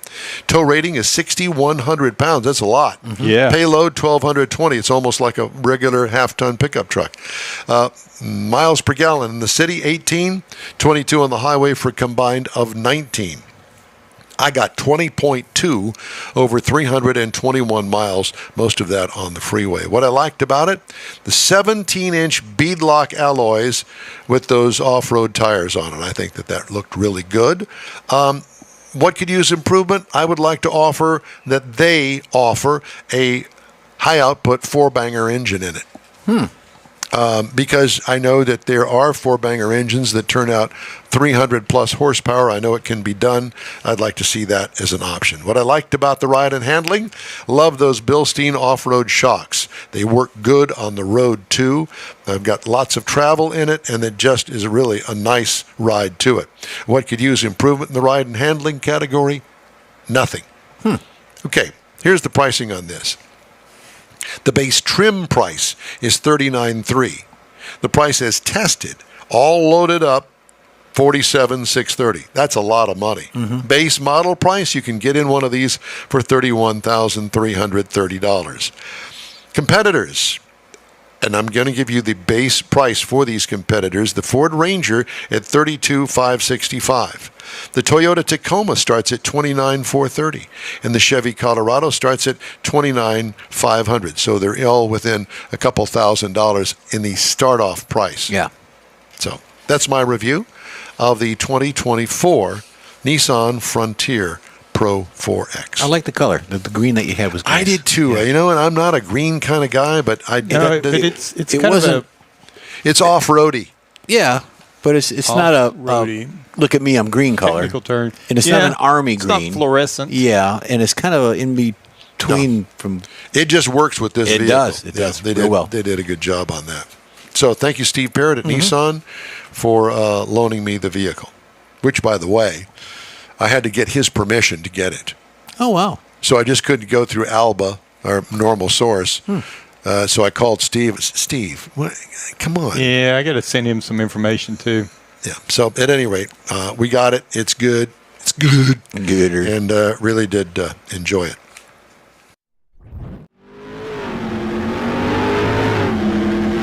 Time now for this hour's car review. I had a chance to drive the 2025 Alfa Romeo Tonale.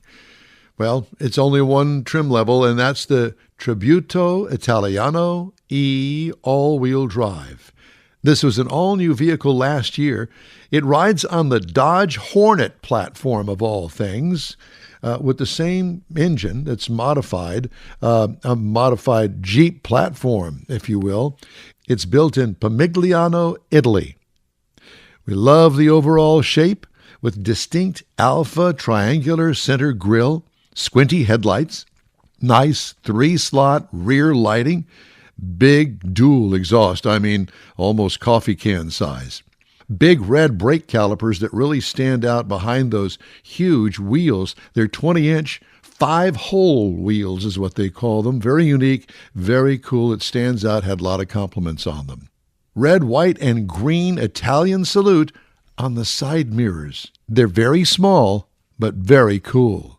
What could use improvement? Nothing really stands out. Now, as far as interior is concerned, we love the red lighted dash accent with high-quality interior. 10-inch infotainment screen with really excellent design. Starter button on the steering wheel, which is kind of unique, and it took some getting used to try to find it, but there it is on the steering wheel, left-hand side. As far as other interior highlights, it had a phone storage charger right underneath the center dash. Cargo room, adequate, but remember, this is a small SUV. What I liked, rear seat legroom is outstanding, believe it or not, in this vehicle. This is a PHEV, a partial hybrid electric vehicle, a plug-in, a 1.3-liter turbocharged gasoline engine creates 285 horsepower and 295 pound-feet of torque. 6-speed automatic transmission. It will tow up to 1 ton. As far as mileage is concerned, on the gasoline-only motor, 154 miles. Battery, 235.9 miles for a total of 390.2 miles overall. I got 60.3 miles per gallon with the combination over 10.38 hours. What I liked about it, the mileage and the power. What could use improvement? Give me more of it. The gasoline motor drives the front wheels, and the electric motor drives the back wheels. Now, as far as range is concerned, it's only going to get 30 miles on electric only. But If you drive it just around your area of town, or for instance, a commute back and forth to work, get a full charge in the morning, take it to a 30-mile destination, and then plug it in. At the end of the workday, 30 miles back, you're going to be really sweet because it's probably not going to kick in the electric motor unless you really get on it. What I liked about it, the sports car feel in the ride and handling for an SUV. What could use improvement? Really nothing. This is a very unique vehicle. Warranty, 4 years, 50,000 miles. Base trim price on this is an affordable $59,995. Price is tested with all of the accoutrement on it, $59,630. The base model price with the gasoline motor is $45,995. It's a hot rod, a very sporty ride, that's for sure. Competitors include the Lincoln Corsair PHEV, $54,265. The Volvo 40 eCharge, $52,450. So overall, I want to give it an A rating, believe it or not. I really did like this, and if you're into a plug-in hybrid electric, this is something you definitely should have on your shopping list. And that is my review of the 2025 Alfa Romeo Tonale Tributo Italiano E all-wheel drive.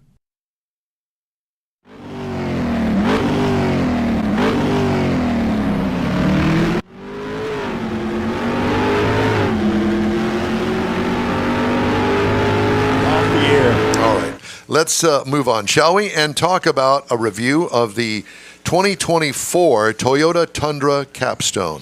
Now, I will say that I've seen a couple of these out in the wild before I actually got one and got the opportunity to drive it.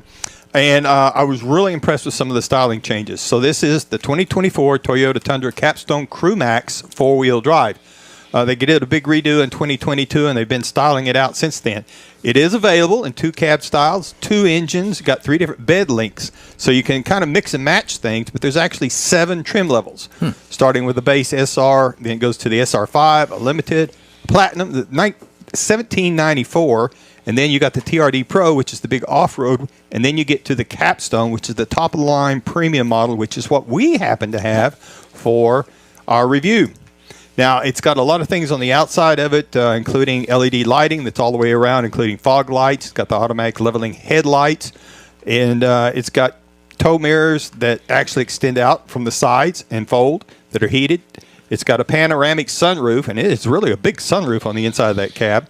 Got power running boards, and it's got a bed step that's on the back so you can get up into the bed. My wife really appreciated these power running boards because they were a pretty good height for her, and they came out quick. They didn't diddle around trying to get there. We were rolling on some 22-inch dark chrome alloy wheels, which really stood out well on the white paint that we were riding in. It's got, on the inside of it, it's got the aniline leather seating surfaces. Now, the front seats are heated and ventilated, as well as the rear seats on the outboard positions. It's got a 14-inch Toyota multimedia screen in it, and that's where you're going to find your CarPlay, your Android, all of your navigation, your convenience controls. It's all going to be right in there. Now, for the driver, there is a 12.3-inch digital gauge package, and it's got a big 10-inch heads-up display right there on the glass. So it's really big, really easy to see, particularly at night. It was really nice running down the road. Now, if you want to really have some sound in this thing, it's got a JBL 12-speaker audio system with a subwoofer on it. And it really sounds well in this vehicle because it's got a lot of the sound deadening glass and stuff on it. It's got a big glass space. You got plenty of windshield, the big glass on the back of it. So there's not a lot of road noise, so that audio system really stands out. Now, to make all this stuff work, up front, you got a 3.5-liter twin-turbo V6 hybrid under the hood. Now, this equates out to 437 horsepower, 583 pound-feet of torque. And it's got a nice sound to it. I thought, first time I cranked it, I thought it had a V8 in it. So it's got a really cool sound to it. It's got plenty of torque. It's a 10-speed automatic with this thing. Now, the one we had was rated to tow 11,200 pounds. You can do a couple of mods, get it up to 12,000. Haul rating of 1,940. So plenty of stuff to put in the bed. Now, the EPA says that in the city you should get 19, the highway 22, combined 20. It's always been kind of the shortfall of the Tundra. The fuel economy has always been a little weak. Yeah, like 13. Yeah. So I drove 228 miles in this vehicle, and I got 16.0 on the average across it, which is better than I got in the past, but still, yeah. But you don't really buy vehicles like this if you're looking for gas mileage. You're going to buy something else to begin with. Toyota says 0 to 60 in 6.6 seconds. It's got 2 different drive modes. You can get the tow mode, the haul mode. And I will say, I thought it had great highway dynamics. The ride was nice and smooth. It was firm without being wishy-washy. There was not a lot of road noise. It handled nice. And again, the V6 engine really had a nice sound to it. I was really impressed with it. And the big glass, the big windshield, the glass on the side, it just had a nice big view to where you could see everything. It was really a pleasure to drive the vehicle. Now, I will say, pricing-wise, that Crew Max that we were in, the base model price starts at $42,015. Now, the base trim price that we were at, again, 7 levels up, starts at $78,845. The capstone. The capstone, top of the line. As tested, here we go, $82,423, which was a little. It was actually less than I expected it to be. I was waiting for you to say 100,000. Yes, exactly. Now, if you look across at the Ford F-150, the base on it for the big crew cab is $43,515. The Silverado, $42,500, and the Ram 1500's at $42,170. So they're all on the base level, all in that $42,000 range for the standard half-ton 4-door pickup truck, and then you kind of go up from there with whatever you want. All of them have plenty of stuff to put in it to where you can push it up in that $80,000 or $90,000 range and get whatever you want. But I do like the restyling they've done on this truck. It looks nice. We've always liked to drive the Tundra.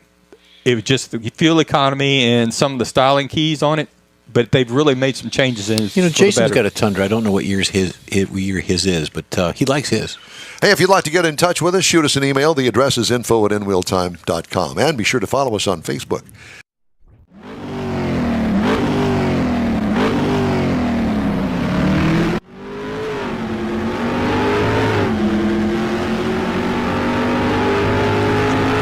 Time now for this hour's car review. Had a chance to drive the 2024 GMC Sierra. It's available in no less than 8, count them, 8 trim levels. Starts with the Pro, which I find is interesting because, Toyota has a Pro model in the Tundra. Mm-hmm. But anyway, we're talking about the Sierra here. This is the pickup truck. Starts with the Pro, goes to the SLE, then to the Elevation, then the SLT, the AT4, the AT4X, the Denali, and the Denali Ultimate. So if you can't find a trim level, then you need to go to somebody else because they got 8 of them. You get a bunch. The review trim level is the 1500 Denali Ultimate Diesel Crew Cab with the short box. You can't even get that on one line. No. This is called a standard pickup truck, according to your U.S. government. Passengers and driver, 5 altogether. The Pro will seat 6 with the front bench. Understand that the Pro is the work truck. Okay. In some levels, they call it the WT. Oh, yeah. The work truck. Work truck. All right. That's the stripper model in our language. I like stripper better than work truck. Why don't they just name it that? And put many letters. And put that girl that does one of those poses with their legs. Oh yeah, like you see on the back of the mud flaps. On the back of mud flaps. That's what That's an actual girl of silhouette of an actual girl. Okay, I read that somewhere. so I've heard, huh? Back to the review. All right. No changes really to speak of from last model year. The options include 3 cabs, a regular, a double, and a crew, 3 beds, depending on the cab, and 4 engines. Wow. That's a variety. That's like 10 different things that you can get. Here's the deal. If you're going to spend $80,000, or in this case, $85,000 on a truck, order it. Mm-hmm. That way, if you want a different rear axle in there with different gear ratios, you can get that. If you whatever you want, order it the way that you want it because you're spending $85,000. Mm-hmm. Okay. Exterior features. This is a gargantuan half-ton pickup truck. that will probably not fit in anybody's garage. So take that into consideration. thing was huge. This would be one of those deals where you'd want to go ahead and have a carport made in front of the garage because it ain't fitting in the garage. Massive chrome grille with a hockey stick side slathering on there.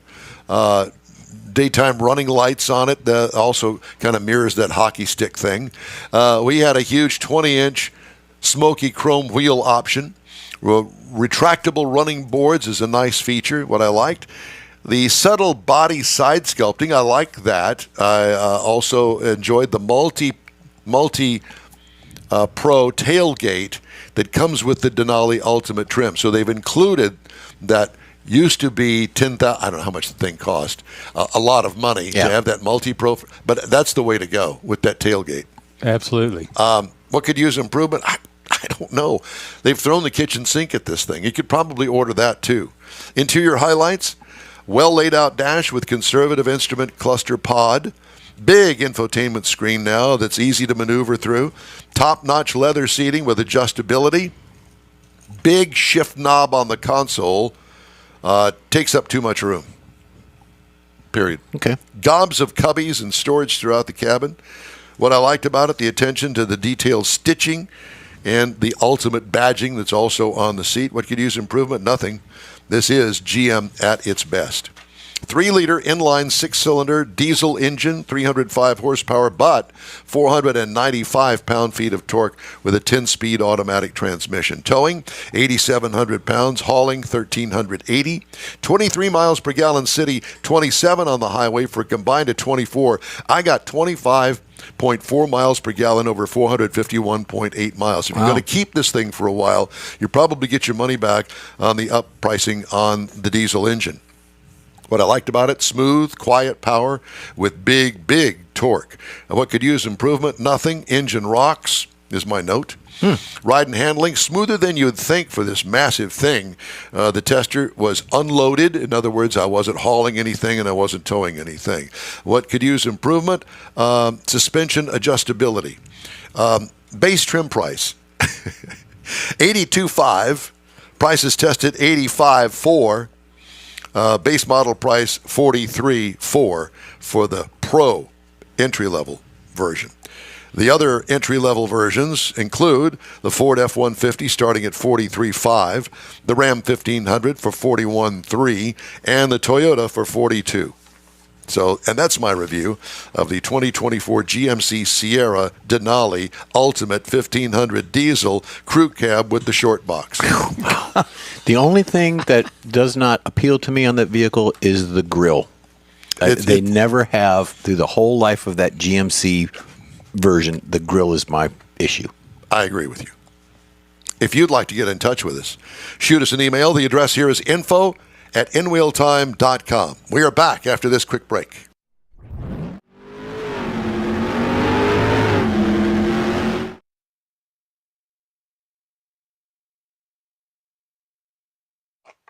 Time now for this hour's car review. This week, I had the chance to drive this 2025 Chevrolet Blazer. This is the RS version. It's an EV, and it is all-wheel drive. Now, this vehicle was introduced in 2024. For 25, they've made a few more changes to it. Take 5.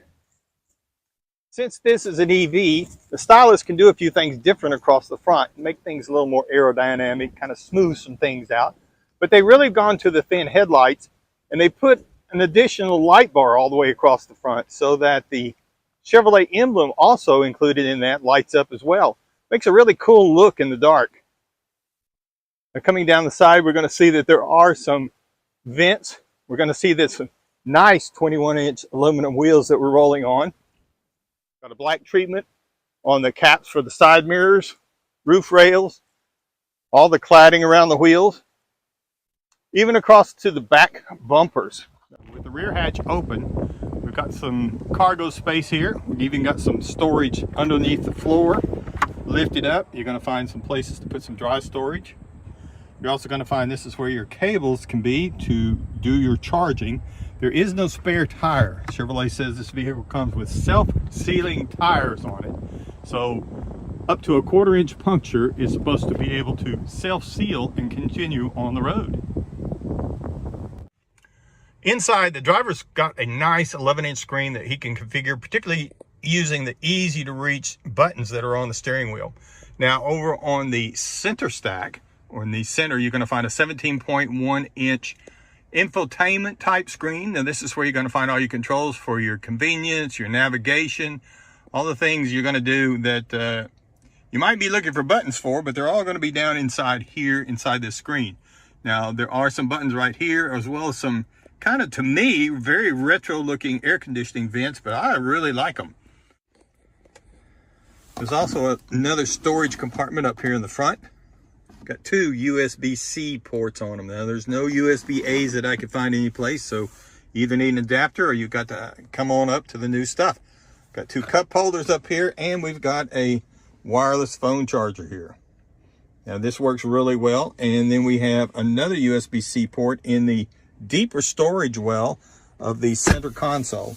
Again, this red and black's kind of striking, but it looks really good actually whenever you get into it and you get past the initial kind of a shock of it. We got a fold down armrest in the rear seat, as well as the rear seats that do fold down.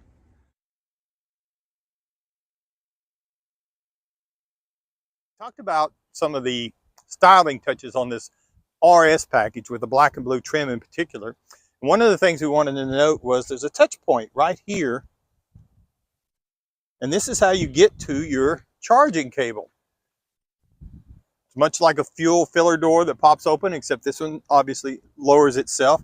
Got a place to plug in. And then when you're finished, to seal it back against the elements, because you're obviously going to get some rain and stuff going down the road, a button puts it all back together.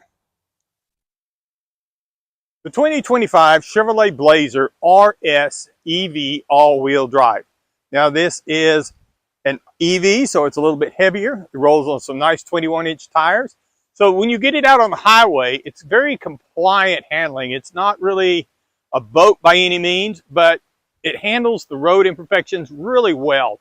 And it's quiet. It's very quiet. Automatically as an EV, it's going to be a little bit quieter, but it's surprisingly quiet. And in town, it's easy to handle, easy to maneuver. It's got a nice size to it. It's easy to park. The steering is very responsive. Just really nice to get around. And it's got some really nice styling to it. The color, get a lot of comments on the color of it and the styling of it. This is my review of the Chevrolet Blazer RS all-wheel drive EV.